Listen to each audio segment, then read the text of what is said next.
প্রিয় ছাত্রছাত্রীবৃন্দ, আশা করি তোমরা ভালো আছো। সবাইকে আমার পক্ষ থেকে সালাম, আসসালামু আলাইকুম। আজকে আমি ক্যালকুলাসে দ্বিতীয় অধ্যায় নিয়ে আলোচনা করার ইচ্ছা পোষণ করছি। আশা করি তোমরা আমার কথাগুলো সুন্দরভাবে শুনবে এবং বোর্ডে যেগুলো লিখবো সেগুলো সুন্দরভাবে তুলে নেবে। দেখো, আমি বোর্ডে 10B একটি অঙ্ক উঠেছি, ইন্টিগ্রেশন 1/√1 - 4x dx। যখন দেখবা যে একাধিক পদ থাকবে তখন আমরা সেটাকে ধরে নিতে হবে। আমরা ধরে নিচ্ছি, দেখো z = 1 - 4x dz/dx অর্থাৎ x এর সাপেক্ষে ডিফারেন্সিয়েশন করতেছি। আমরা যদি ডিফারেন্সিয়েশন করি তাহলে কি হবে? দেখো, dz/dx = 0 - 4 × 1, যেহেতু x এর ডিফারেন্সিয়েট হয় 1, তাহলে এখানে আমরা ফলাফল পাচ্ছি dz/dx = -4। তাহলে dx এর মান পাচ্ছি -dz/4 = dx। তাহলে আমরা dx এর মান বের করতে পারছি। আবার আমরা বসে দিই, তাহলে √1z, এই যে এখান থেকে মান নিয়ে আসলাম, তারপরে dx এর মান বসে দাও -dz/4। এবার -1/4টা বাইরে দিয়ে দাও, আর এটাকে যদি আমরা উপরে উঠে দিই তাহলে z⁻⁻½ হবে। হ্যাঁ, ইন্টিগ্রাল ক্যালকুলাস শর্ত কি?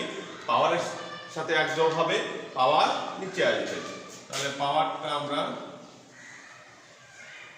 z⁻½ + 1 ডিভাইডেড ½ + 1 সাম c। আর সিটা কি? তোমরা তো গত ক্লাসে জেনে গেছো যে সিটা হচ্ছে যোগজীকরণ ধ্রুবক। তাহলে 4, এটা যদি লসাগু করে তাহলে কত হবে? ½ হবে, এইটাও ½ হবে, প্লাস c হবে। তাহলে এইটা এখন ভাগে ভাগে গুণ দিলে উঠে যাবে 2/1, আর এটা z⁻½ + c। তাহলে 2 দিয়ে কাটো, 2 দিয়ে 3 4, অর্থাৎ -7।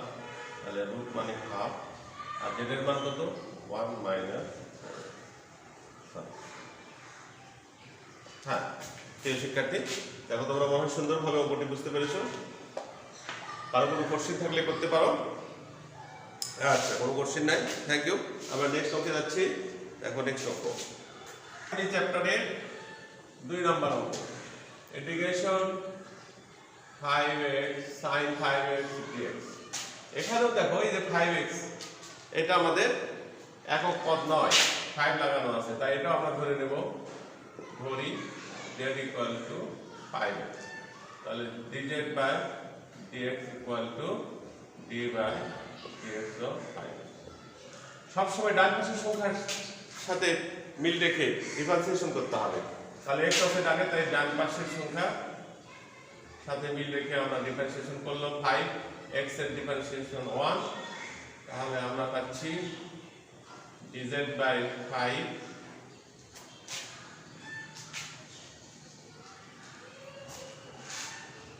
= dx। আর পূর্বের অঙ্কের মতো দেখো আমরা dx এর মানটা বের করে নিলাম। তাহলে sin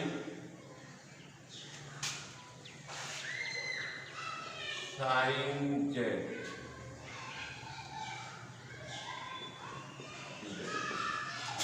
তাহলে dz এর মান হচ্ছে dz/5। তাহলে 5টা বের করে নাও, 1/5 ইন্টিগ্রেশন sin z। হ্যাঁ, sin x এর ইন্টিগ্রেশন কি হয়? -cos z সাম c। মাইনাসটা বাইরে বের করে দাও, 5 cos, তাহলে x z এর মান বসে দাও 5x। দেখো, আর একটি অঙ্ক আমরা শেষ করতে পারলাম। আশা করি কারো কোনো সমস্যা হচ্ছে না। তাহলে আমরা যখনই দেখব যে পদটাকে বড় মনে হবে সেটা আমরা ধরে নেব, ধরে নিয়ে সাইডে ডিফারেন্সিয়েশন করে নেব, করে dx এর মানটা বের করে নেব। dx এর মান বসে দিলে তাহলে আমাদের পুরো অঙ্কটা dz এর মাধ্যমে চলে আসবে। নেক্সট অঙ্ক দেখো,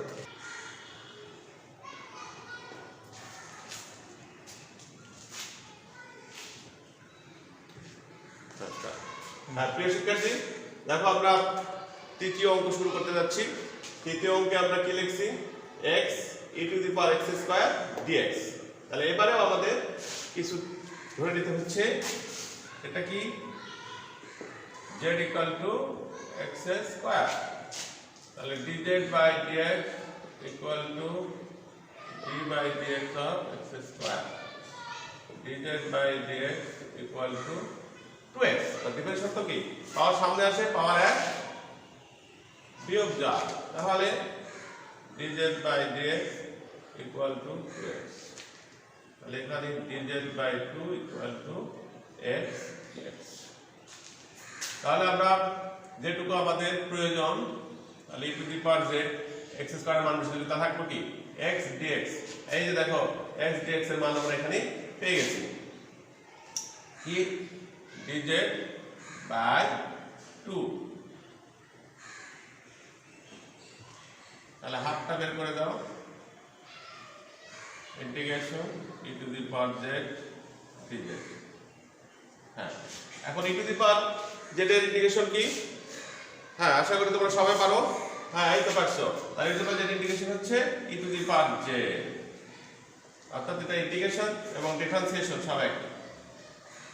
তাহলে e to the power z এর মান বসে দাও x স্কয়ার সামথিং। হ্যাঁ শিক্ষার্থী, আশা করি তোমরা অঙ্কটা বুঝতে পারছো। আমরা নেক্সট অঙ্কে যাচ্ছি। নেক্সট অঙ্ক, নেক্সট অঙ্ক দেখো। নেক্সট অঙ্কে কি বলছি, integration sin square x cos x dx। এবারে আমরা লক্ষ্য করব যে কোন পার্টটা ধরলে তার অপোজিট পার্টটা পাওয়া যাবে। যেমন আমরা যদি sin x ধরি, z equal to sin x, তাহলে dz by dx equal to d dx sin x। sin x এর ডিফারেন্সিয়েশন কে পারো বলো, sin x এর ডিফারেন্সিয়েশন, হ্যাঁ এই তো সুন্দর, sin x এর ডিফারেন্সিয়েশন হচ্ছে cos x। তাহলে dz ইকুয়াল টু হলো cos x dx।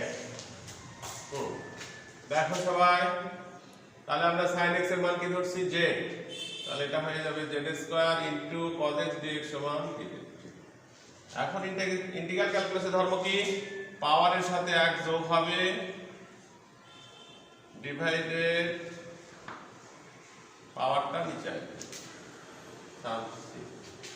তাহলে কত হবে 1/3 z কিউব সামথিং। তাহলে 1/3 z এর মান বসে দাও sin কিউব x সামথিং। এখানে তোমার উত্তর হয়ে গেল।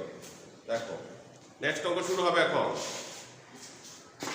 কি বলা আছে দেখো, 1 divided x into 1 plus ln x whole cube dx। তাহলে এবারে আমরা কোন পার্টটা ধরবো, z ইকুয়াল ধরে নাও 1 প্লাস ln x, তাহলে dz বাই dx ইকুয়াল হচ্ছে d by dx of 1 plus ln x। হ্যাঁ এখন ডিফারেন্সিয়েশন শুরু, 1 এর ডিফারেন্সিয়েশন 0 আর ln x এর ডিফারেন্সিয়েশন 1 বাই x। হ্যাঁ এই তো সুন্দর। নেক্সট, তাহলে আমার থাকতেছে dz equal to 1 by x। আমরা ধরছিলাম যেটুকু তার অপোজিট পার্টটুকু ছিল কি 1 বাই x dx। এই যেটা মান পেয়ে গেছি 1 বাই x dx এর মান পেয়ে গেলাম dz। হ্যাঁ মানটা বসে দাও, তাহলে 1 by z cube into dz। তাহলে পাওয়ারটা উপরে উঠিয়ে দাও, -3 dz ইনভার্স হয়ে গেল। এখন ইন্টিগ্রাল ক্যালকুলাসের ধর্ম কি সেটা প্রয়োগ করো, z two the power 3 plus 1 minus 3 plus 1। তাহলে আমাদের হয়ে গেল -হাফ z ইনভার্স 2। এটাকে যদি নিচে নিয়ে যাও তাহলে কি হবে, 1 ডিভাইডেড 2 z স্কয়ার সামথিং। মান বসে দাও 2 into 1 plus ln x whole square something. হ্যাঁ দেখো আশা করি অঙ্কটি খুব ভালোভাবে বুঝতে পেরেছো। নেক্সট অঙ্ক আমরা শেষ করতে পারলাম। পরবর্তী অঙ্ক দেখো, পরবর্তী আমরা এবার 6 এ চলে গেলাম। 6 নাম্বার অঙ্কে দেখো কি আছে, e to the power tan inverse into 1 divided 1 plus x square dx। প্রিয় শিক্ষার্থী, তাহলে এবারে আমরা কোন পার্টটা ধরে নেব? z equal to tan inverse x ধরে নিলাম। দেখো পরবর্তীটা ইনশাআল্লাহ পেয়ে যাব।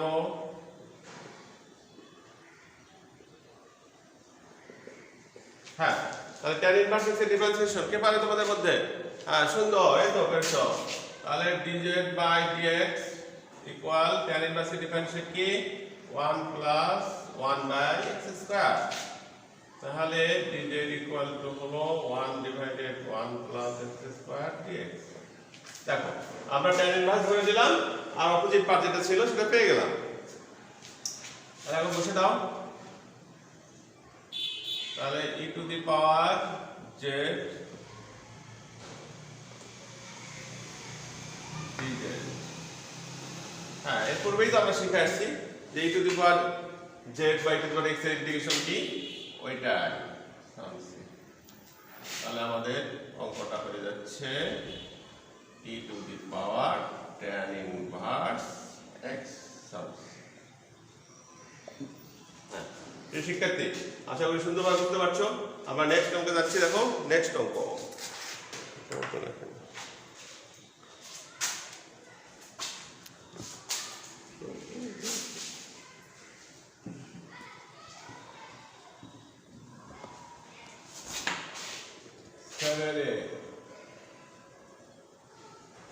Integration sin x divided 3 plus 4 cos x। হ্যাঁ, প্রিয় শিক্ষার্থী, আমাদের প্রত্যেকটা অঙ্কই কি বলছি যে যে পার্টটা ধরবা তার অপোজিট পার্টটা যেন আমরা পাই সেইটা মাথায় রেখে ধরতে হবে। তাহলে আমরা এবারও ধরার চেষ্টা করছি z equal to 3 plus 4 cos x dx। আর উপরে sin x ধরলে cos x পাওয়া যেত, কিন্তু 3 plus 4 এটা পাওয়া যেত না। তাই আমরা নিচেরটা ধরলাম, উপরটা পেয়ে যাবো। দেখো dz by dx equal d by dx of 3 plus 4 cos x।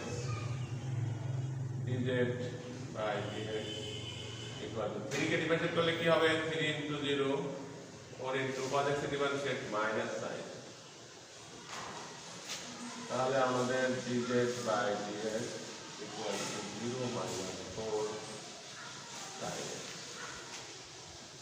তাহলে আমরা কি পাচ্ছি? dz by 4 equal to sin x dx। দেখো উপরের sin x dx দরকার, আমরা সেটা পেয়ে গেছি। এখন আমরা মান বসে দিই। দেখো মান বসে দিলে পাচ্ছি 1 by z into minus dz by 4। এই sin x dx এর মান বসে দিলাম। তাহলে আমাদের কি ফলাফল দাঁড়াচ্ছে? 1 by z dz। এখন এটা সূত্র কে পারে বলো?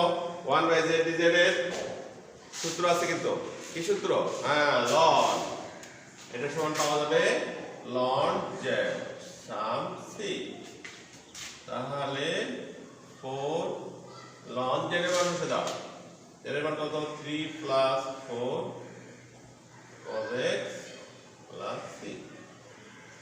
প্রিয় শিক্ষার্থী, আরো একটি অঙ্ক আমাদের শেষ হলো। আমরা নেক্সট অঙ্কে যাচ্ছি। দেখো নেক্সট অঙ্ক। দেখো 9x। 9 এতে আছে আমাদের e to the power 3x divided e to the power 3x minus 1 dx। হ্যাঁ, প্রিয় শিক্ষার্থী, এটা বলতেছিলাম যে এখন আমরা কোনটা ধরবো? হর না লব? হর ধরবো, কারণ হর ধরলে উপরেরটা পাওয়া যাবে। দেখো z equal to e to the power 3x minus 1। তাহলে dz by dx equal d by dx of e to the power 3x minus 1। তাহলে dz by dx equal e to the power, এটাকে mx ভাবো, 3 কে m ভাবো। তাহলে কি সূত্র হচ্ছে 3 e to the power 3x, অর্থাৎ m e to the power mx আর 1 এর ডিফারেন্সিয়েশন 0। তাহলে সেই দিক থেকে আমরা dz by 3 টা বার করে দিলাম, e to the power 3x dx। হ্যাঁ আগে বলছি যে যেটা ধরতে হবে এমন মনস্থির করে ধরতে হবে যেন তার অপোজিটটা পাওয়া যায়। যে 3 two the power e to the power 3x dx, এই দেখো আমরা পেয়ে গেছি। তাহলে আমরা এটা বসে দেই ইন্টিগ্রেশন, তাহলে 1/z dz বাই 3, তাহলে 1/3 বার করে দাও 1/z dz, এখন 1/3 1/z ইন্টিগ্রেশন ক্যালকুলাস কি কিছুক্ষণ আগে দেখলাম ln z সাম c, তাহলে কত হচ্ছে 1/3 ln mod z এর মান বসে দাও e to the power 3x minus 1। হ্যাঁ প্রিয় শিক্ষার্থী, আশা করি তোমরা আরো একটি অঙ্ক করলাম, আমি তোমাদের হেল্প করলাম। নেক্সট অঙ্ক দেখো 10টা করে দিই। হ্যাঁ প্রিয় শিক্ষার্থী, নেক্সট অঙ্ক শুরু, নেক্সট এন্ড লাস্ট অঙ্ক আজকে। সবাই মনোযোগ সারি সুন্দরভাবে দেখো এবং কোশ্চেন থাকলে কোশ্চেন করবা। হ্যাঁ সুন্দরভাবে কোশ্চেন করো। তাহলে এবারে আমরা কি করতে পারি, দেখো উপরে আছে x কিউব dx আর নিচে আছে √1 - 2x টু দি পাওয়ার 4, তাহলে x কিউব ধরলে কি x টু দি পাওয়ার 4 পাওয়া যাবে? নো। আচ্ছা তাহলে আমরা নিচেটা ধরে নিলাম z equal to 1 - 2x to the power 4, তাহলে dz by dx equal d by dx of 1 - 2x to the power 4, তাহলে dz by dx equal 0 2 into 4 into x to the power 4 minus 1, অর্থাৎ পাওয়ার সামনে এসে পাওয়ার 1 কমবে, তাহলে dz by dx equal হলো -8x cube। আমার দরকার কি x কিউব দরকার, তাহলে x কিউব রেখে দাও আর বাকিটা পার করে দাও -8 equal to x cube dx। আপনি শিক্ষার্থী এখন আমরা মানগুলো বসে দেই, মান বসে দিলে কি পাচ্ছি 1/√z into -dz by 8,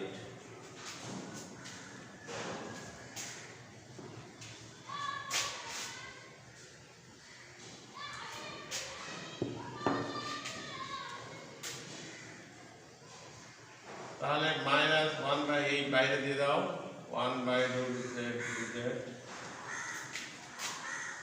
1/8 integral ক্যালকুলাসে যদি আমরা দুটো ভাগকে ভগ্নাংশ থেকে আপরে নিয়ে যাই তাহলে -dz হবে, z টু দি পাওয়ার -1/2 হবে, -1/8 ইন্টিগ্রাল ক্যালকুলাস ধর্ম অনুসারে পাওয়ারের সাথে এক যোগ হবে +1 -1/2 +1 +c, তাহলে লসাগু সেরে নাও 1/8 z two the power 1/2 + c, এটা উল্টে গেলে কত হবে 2, তার মানে 1/4 যেটার মান বসে যাও, যেটার মান কত 1 - 2 x to the power 4 + c। প্রিয় শিক্ষার্থী দেখো আমরা প্রথমে কি কাজ করছি, এইটা এই অংশটা ধরে নিয়েছি পাশে, ধরে নেওয়ার পরে তাকে ডিফারেন্সিয়েট করে আমরা x কিউব dx বের করে নিয়েছি, এবারটা এখানে বসে দিলাম, দেওয়ার ফলে 1/√z হলো 1/√z যদি উল্টে দেই তাহলে z টু দি পাওয়ার -1/2। এখন ইন্টিগ্রাল ক্যালকুলাস ধর্ম কি পাওয়ার সাথে একযোগ হবে, পাওয়ার নিচে যাবে, তারপর সেই লসাগু করে দেখলাম হাফ, উল্টে গেলে একটুটা উপরে যাবে, 2 দিয়ে 8 কাটলে 4 হবে, এই জন্য -1/4, আর পাওয়ার হাফ মানে √z, z এর মান কত ওই যে ওখান থেকে বসে দিছি দেখো 1 - 2x to the power 4 + c। হ্যাঁ এখানে আমাদের আজকে 10b অর্থাৎ 10 পর্যন্ত অঙ্ক শেষ হয়ে গেল। আশা করি তোমরা সবাই বুঝতে পারছো অঙ্কটি। তোমরা সবাই করোনার মধ্যে বাসায় আসো, বাসা থেকে সুন্দরভাবে পড়াশোনা করো, আর আমাদের যে ক্লাসগুলো হচ্ছে ক্লাসগুলো মনোযোগ দেখো। আমরা নেক্সট ক্লাসে আবার তোমাদের সঙ্গে 10C নিয়ে আলাপ করবো ইনশাল্লাহ। আজকে এখানেই শেষ করছি, আল্লাহ হাফেজ।